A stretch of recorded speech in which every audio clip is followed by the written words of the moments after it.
जय हिंद। आज देखिए चैप्टर 2 का वैद्युत फ्लक्स तथा गॉस की प्रमेय। इसमें आप देखोगे एक गॉस की प्रमेय है और गॉस की प्रमेय क्या कहती है, किसी बंद पृष्ठ से गुजरने वाला नेट वैद्युत फ्लक्स, कितना नेट वैद्युत फ्लक्स, यहाँ पर वैद्युत फ्लक्स फाई ई से इंडिकेट करते हैं इसको, ठीक है। गुजरने वाला नेट वैद्युत फ्लक्स उस पृष्ठ द्वारा परिबद्ध कुल आवेश यानी Q का 1/ε0 गुना होता है। ये हमको यहाँ पर सिद्ध करना है और ये आपको स्पेशली आपको ध्यान रखना है कि ये सिर्फ और सिर्फ बंद पृष्ठ के लिए ही गॉस प्रमेय अप्लाई होगी। तो यहाँ पर बंद पृष्ठ के लिए हमको ज्ञात करना है, क्योंकि गॉस प्रमेय बंद पृष्ठ के लिए अप्लाई है, ठीक है। तो यहाँ पर आप देखें तो इसको डेरिवेट करें, हम ड्राइव करें तो कैसे करेंगे। यहाँ पर कहा गया बंद पृष्ठ, तो बंद पृष्ठ को पहले फिगर समझें, फिर फिगर के अकॉर्डिंग हम करेंगे।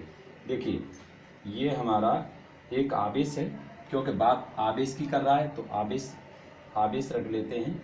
ये हमारा Q आवेश है, यहाँ पर ये प्लस Q आवेश है, इसको बिंदु O मान लेते हैं, ठीक है।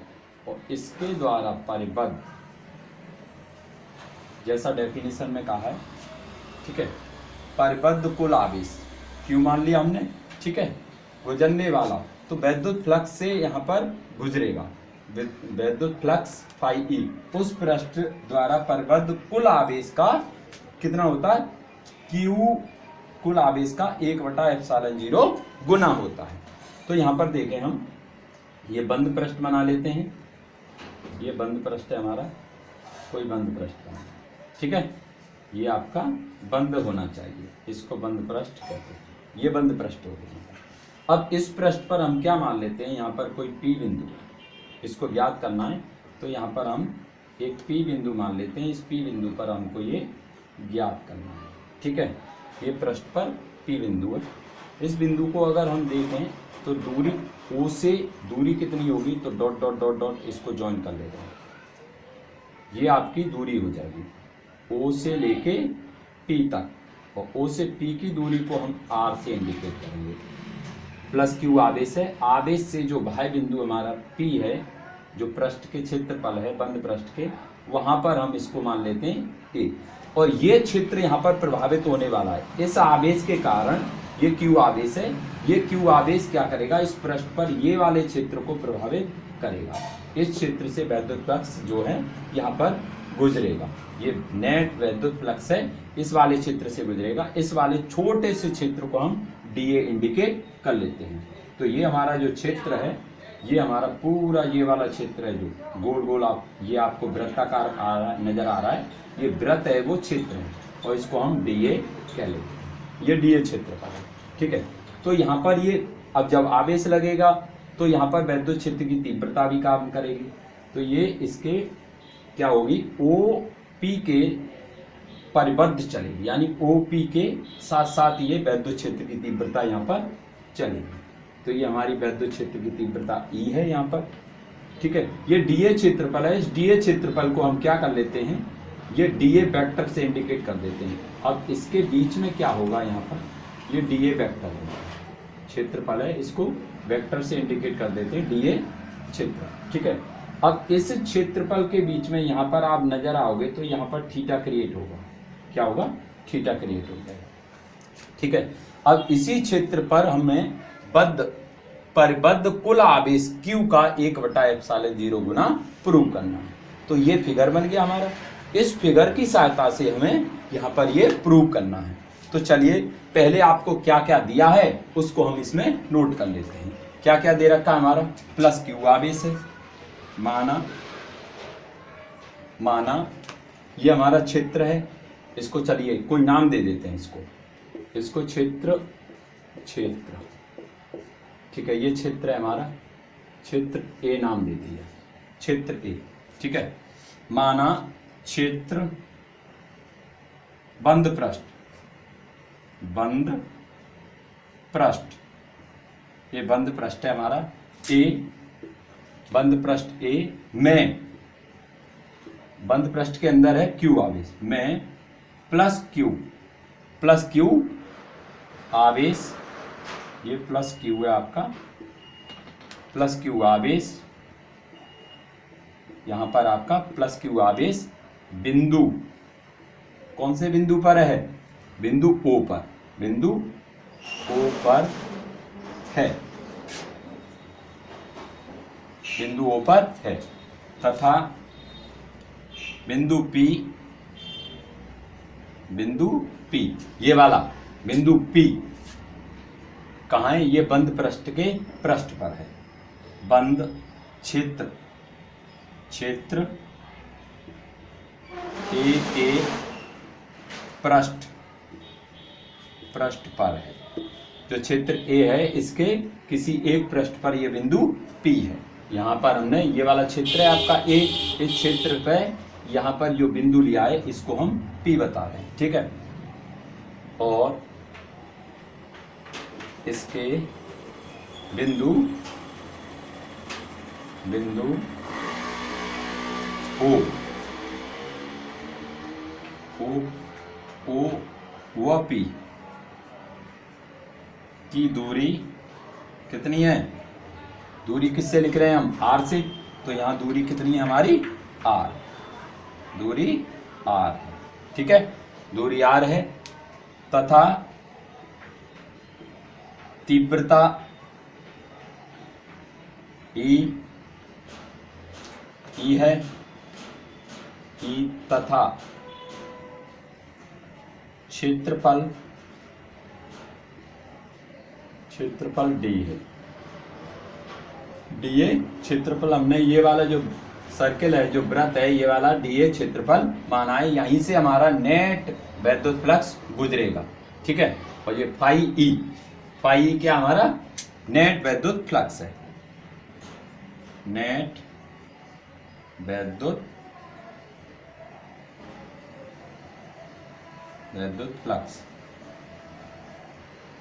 फ्लक्स फाई ई, ठीक है। इसी क्षेत्र से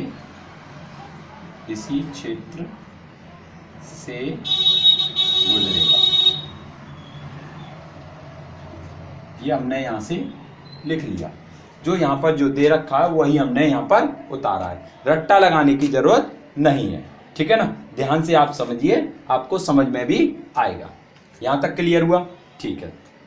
अब देखिए वैद्युत फ्लक्स क्या कहता है। वैद्युत फ्लक्स का क्या कहता है हमारा, यहाँ लिखेंगे वैद्युत फ्लक्स क्या कहता है। वैद्युत फ्लक्स हमारा यहाँ पर ये क्षेत्र से गुजरेगा, तो वैद्युत फ्लक्स गुजरेगा, तो वैद्युत फ्लक्स का फॉर्मूला है हमारा, वैद्युत फ्लक्स यहाँ पर देखिए, नेट वैद्युत फ्लक्स फाई इसी क्षेत्र से गुजरेगा। तो वैद्युत फ्लक्स कितना गुजरेगा, तो उसको लिख लेते हैं, phi E equal to E D A, कितना गुजरेगा यहाँ से, E D A cos theta. ये जो थीटा है ये हमारा डी ए और ई के बीच में क्रिएट हो रहा है, डी ए और ई के बीच में क्रिएट हो रहा है ये थीटा। तो यहाँ पर नेट वैद्युत फ्लक्स जो गुजरेगा phi E equal to E D A cos theta गुजरेगा, ठीक है। ये आपने वैद्युत फ्लक्स का फॉर्मूला पढ़ा है, तो उसमें ये ई डी ए कॉस थीटा आपका फॉर्मूला होता है, ठीक है।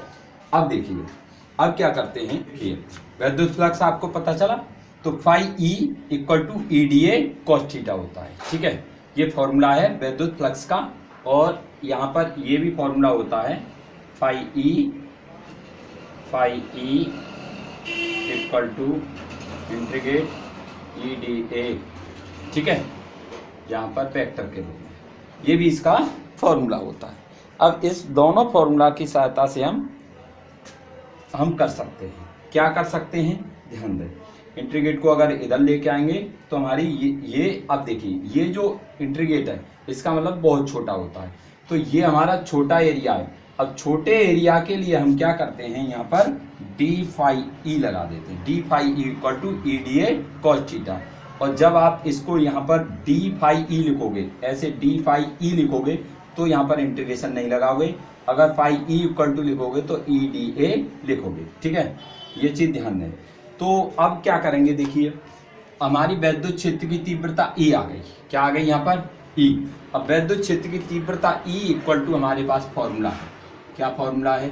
E इक्वल टू हमारे पास फॉर्मूला है, हमने प्रूव भी किया है पिछले चैप्टर में, 1/4 पाई एप्सिलॉन 0, ठीक है, Q अपॉन R स्क्वायर। ये हमारा वैद्युत क्षेत्र की तीव्रता का फॉर्मूला होता है। अब इस वाले फॉर्मूला को हम यहाँ पर यूज करते हैं, तो क्या आने वाला है हमारा?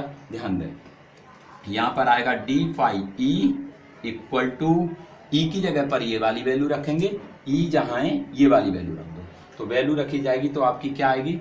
1/4 पाई एप्सिलॉन 0, ठीक है, क्यू अपॉन आर स्क्वायर, और ये आ जाएगा डी ए कॉस थीटा। यहाँ तक क्लियर हुआ? अब बेटा इसको थोड़ा सा अरेंज कर सकते हैं। कैसे अरेंज कर सकते हैं? इसको देखिए, D phi E equal to, ठीक है, ये 1/4 पाई है, इसको तो हम बाहर ले लेते हैं, ठीक है, ये 1/4 पाई और क्यू को बाहर ले लेते हैं, तो 1/4 पाई एप्सिलॉन 0 इंटू क्यू, ये हमने बाहर ले लिया। और इसको हम क्या करते हैं, थोड़ा सा ऐसे लिख लेते हैं, ये डॉट, ठीक है, ये लिखेंगे हम D A cos theta upon R square, ऐसे लिख सकते हैं इसको। अब ऐसे क्यों लिखा? ऐसे इसलिए लिखा बेटा क्योंकि स्टेरेडियन इसी में आगे शुरू स्टार्टिंग में स्टेरेडियन बताया जाता है, रेडियन और स्टेरेडियन। तो रेडियन हमारा, तो वहाँ पर वैल्यू है हमारी स्टेरेडियन में D omega equal to D A cos theta upon R square, ये वैल्यू होती है, ठीक है। अब इस वैल्यू को आपको यहाँ पर ध्यान रखना है, तो क्या करेंगे, ये वाली जो वैल्यू है, इस वैल्यू की जगह पर ये डी ओमेगा लगा सकते हैं, तो इस जगह पर हम क्या लगाएंगे, डी ए ओमेगा लगा देंगे, तो क्या वैल्यू आ जाएगी हमारी, D phi E equal to 1/4 pi epsilon 0 into Q, और इसकी जगह पर ये जो वैल्यू है, इस जगह पर हम क्या रखेंगे, डी ओमेगा। समझ में आया कि नहीं? डी ओमेगा रख लेंगे। ये स्मॉल डब्ल्यू जैसा होता है, थोड़ा सा घुमाओ, इसमें अंदर की तरफ घुमाव कर देते हैं, तो ये आ गया हमारा क्या, D phi E equal to 1/4 pi epsilon 0, ठीक है, क्यू इंटू डी ओमेगा। यहाँ तक क्लियर हुआ बेटा? अब इसके बाद हम क्या करेंगे, इसके बाद आपको ध्यान रखना है कि संपूर्ण पृष्ठ ए से, ये जो हमारा, ये जो संपूर्ण पृष्ठ है ए, ये हमने माना है ये संपूर्ण पृष्ठ, और इससे क्या है, हम बाहर की ओर जब वैद्युत फ्लक्स निकलेगा, ये वाला जो संपूर्ण पृष्ठ हमने ए माना है, ये इस पृष्ठ से बाहर निकलेगा, तो संपूर्ण पृष्ठ के लिए हम क्या, पूरा टोटल इसका डी फाई निकालेंगे, वैद्युत फ्लक्स निकालेंगे।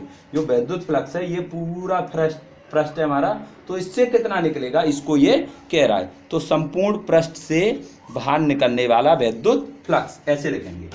तो संपूर्ण, ये तो छोटे से निकल रहा था, छोटे से एरिया से, डी हमने आपको बताया, डी का मतलब क्या होता है, छोटा एरिया होता है, लेकिन यहाँ पर हम क्या निकाल रहे हैं, अब संपूर्ण पूरे पृष्ठ से वैद्युत फ्लक्स निकालना चाह रहे हैं, तो संपूर्ण पृष्ठ से निकलेगा, तो हम ये इंटीग्रेशन है, ये डी है, इसको इंटीग्रेट में चेंज कर देंगे, ये डी है हमारा इंटीग्रेशन में, यानी समाकलन में चेंज हो जाएगा। किस में हो जाएगा, समाकलन में, ठीक है। तो यहाँ लिखेंगे संपूर्ण